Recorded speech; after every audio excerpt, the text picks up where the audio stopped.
The movie begins in a jungle at night. A young boy is trapped in mud and uses a bamboo stick to breathe. He is disgusted as he eats stink bugs. The boy speaks with the voice of an older man, not like a child. He manages to free himself from the mud, only to be met by the shaman, who disapprovingly looks at him for failing a test. The shaman then buries the boy again. The boy wishes that his training didn't involve so much dirt. Over the years, the boy, known as Boy, trains with the shaman in martial arts, strength training, and weapons training. Sometimes, the shaman uses drugs that cause the boy to hallucinate. All of this is training for his one mission, to kill Hilda van de Kooi, the leader of a despotic city who is directly responsible for the deaths of Boy's family. In flashbacks, Boy narrates that he had a simple life with his slightly eccentric mother. His mother resisted the regime and was seen cleaning guns. Boy had a close bond with his younger sister, Mina. They played games together and planned to run away from the city by robbing a bank. One day, they came across a statue of Hilda, and Mina defiantly expressed her dislike for her. Boy joined in on the gesture. However, the regime discovered them and selected them for a public execution called the Culling. Boy watched as Hilda personally shot his mother and his sister, but he somehow managed to survive. Years later, Boy has undergone intense training under the shaman and feels prepared for his mission. However, during a fight with the shaman, he gets distracted by a hallucination of Mina and loses. The shaman tells him that he's not ready yet. One day, while Boy and the shaman are in the city to sell produce, Boy encounters a flower girl who gives him a flower and smiles. This interaction makes Boy question if there could be something beyond his mission. However, when the soldiers of the regime arrive, the flower girl expresses her support for the regime and the Culling. Boy is disgusted and crumples the flower. He and the shaman hide and observe from a distance. Glenn van de Kooi,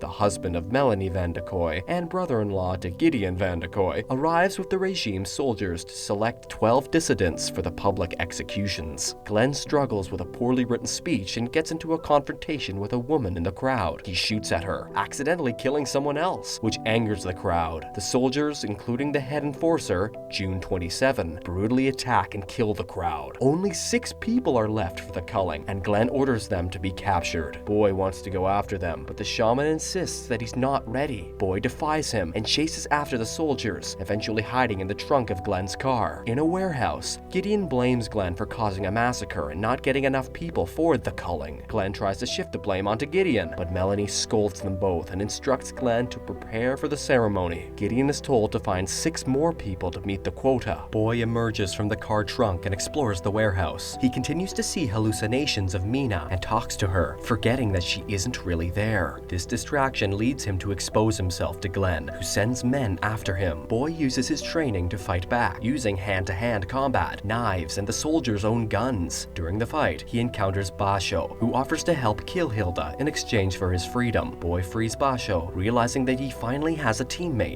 They defeat all of the soldiers. Boy and Basho capture Glenn and interrogate him. Glenn confesses that Hilda will be at her mansion for a party before the culling and offers to help them sneak in. However, Basho kills Glenn, believing that he wouldn't truly help them. Boy disagrees with Basho's decision. After escaping the warehouse, Basho takes Boy to the Resistance's secret location, but they find it deserted. Benny, one of the Resistance members, holds Boy at gunpoint until Basho calms him down. Basho and Benny embrace, and Basho asks about everyone else. Benny speaks in a different language, making Boy unable to understand him. It becomes clear that the regime killed everyone except Benny. Basho learns that his lover was also killed, and he breaks down. Boy reaches out to comfort him. Enraged and inspired, Basho tells Benny that they still will strike back because they know where Hilda will be that night. They explain the plan to Boy, but Benny's explanation is incomprehensible to him. Mina appears next to Boy and tells him to nod to the men and improvise when the time comes. They arrive at the mansion and incapacitate some guards and a chef. They give Boy the chef's clothes to blend in.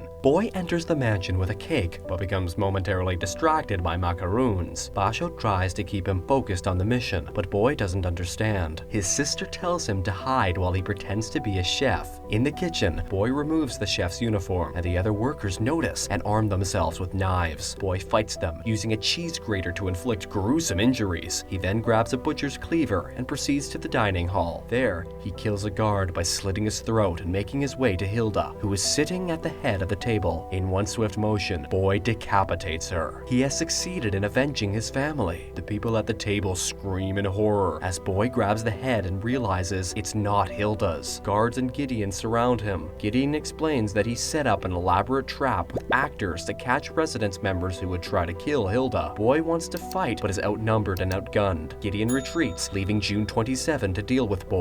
June 27 and Boy engage in a fight, trading blows. Boy gains the upper hand and removes June 27's helmet, but when he looks at her, he unexpectedly pauses, giving June 27 an opportunity to push him over the railing and knock him unconscious. Boy's last thought is how he failed his mission. While unconscious, Boy dreams about the past, the execution of his mother and sister, having his tongue cut out by the regime, and being hung from a tree. He remembers the shaman saving him and carrying him into the jungle to train him for revenge. Boy wakes up tied to a chair. June 27 starts punching him and demands that he reveal the shaman's location. Boy defiantly mouths, "You," and in response, she throws an axe at his head. Gideon intervenes and suggests a more subtle approach. He tells Boy that Hilda, his sister, has become paranoid and murderous, spending years in a bunker. She has set up yearly executions to root out dissidents because she is terrified of the shaman. Gideon admits that they have eliminated all significant threats and are now killing innocent people from the streets. Their system has prevailed, but Hilda is unable to see it. Gideon expresses his weariness to it all. He pleads with Boy to make things easier, but Boy remains defiant. Gideon respects his defiance and orders him to be taken for this year's show. At the studio, Melanie informs Boy that when he killed Glenn, he made a mistake because they needed him as a host for the show. She plans to make an example out of him. Boy is chained up with a shock collar around his neck on the soundstage. The broadcast begins, and Hilda appears as the host, with Melanie struggling to control her due to her instability. Initially, Hilda does well and enjoys the adulation of the audience. However, she sees a shadow in the audience and believes it's the shaman.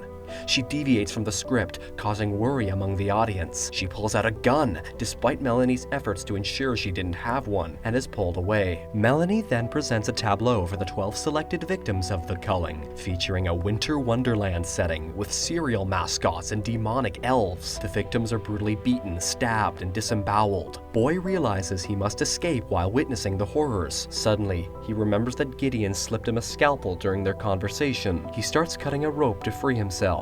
Just as he is about to charge the stage, Melanie activates his shock collar, incapacitating him. 4 of the elves grab him, while a man in a goat costume approaches with a mallet to kill him. As the hammer falls, it accidentally hits one of the elves. The goat attacks the remaining elves before removing his head, revealing himself as Basho. Benny arrives with guns, and the 3 take cover. They explain that their plan went smoothly, but Boy doesn't understand due to Benny's incoherent explanations involving birds and severed feet. Returning to the fight, Benny gives Boy a brass knuckle gun that fires bullets when he punches someone, and Boy kills several people that way. The 3 of them fight together against the assassins. In the control room, Melanie is furious that the show has been ruined, while Gideon is thrilled. Melanie accuses him of causing the chaos, and he nonchalantly admits it, indicating that he doesn't care. As Gideon walks away, Melanie grabs a gun and points it at him. He sighs, accepting his fate. Meanwhile, on the stage, Boy fights a serial pirate mascot, but runs out of bullets. Benny throws him a clip, and Boy loads it, punching the pirate's face and shooting him multiple times. The 3 realize that they have defeated everyone. However, Benny spots Melanie approaching, pushes Boy out of the way, getting shot in the process. Fatally wounded, Boy holds Benny as he dies, but Benny's final words sound like gibberish to the boy.